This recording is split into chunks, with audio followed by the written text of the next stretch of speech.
সম্পর্কে যদি পরস্পর পরস্পরকে না শুনতে চায়, যদি নিয়ম করে কথা না বলে, কথা না শোনে, তবে সেই সম্পর্কে দুজনের একজনও ভালো থাকতে পারে না।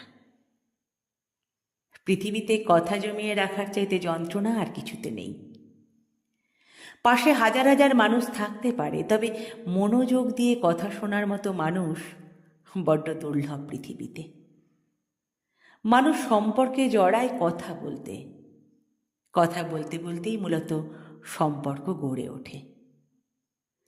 যারা সম্পর্কের মানুষটাকে নিয়ম করে সময় দেয় না, তার কথা শোনে না, কিংবা সে নিজেও কথা বলে না, তারা যতই ভালোবাসা দেখাক, তাদের ভালোবাসা নিয়ে যথেষ্ট সন্দেহ থেকেই যায়।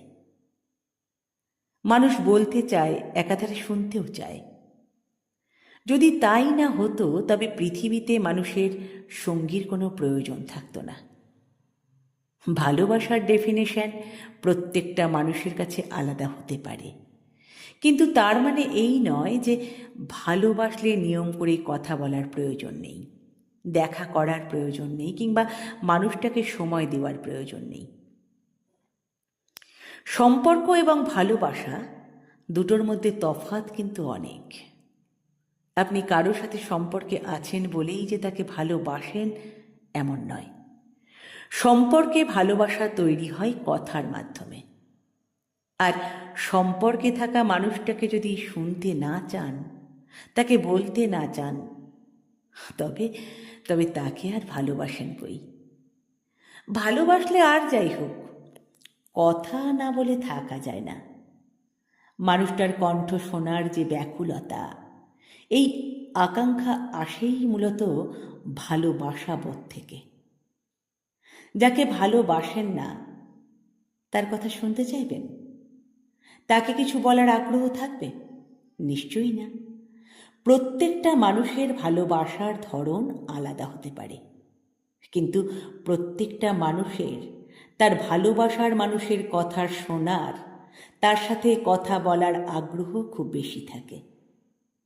যাকে ভালোবাসেন, তার কথা না শুনে, তার সাথে কথা না বলে অনায়াসে দিন রাত পার করে তাকে যতই ভালোবাসার উপমা দেখান না কেন, তার মনে সন্দেহ কিন্তু থেকেই যায়।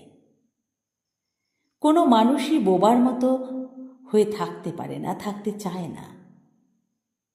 আর যদি আপনি সম্পর্কের মানুষটার সাথে কথা না বলে দিনের পর দিন নির্বিঘ্নে থাকতে পারেন, তবে নিশ্চিতভাবে সে ছাড়াও আপনার শোনার বা বলার মতো অপশন নিশ্চয়ই আছে।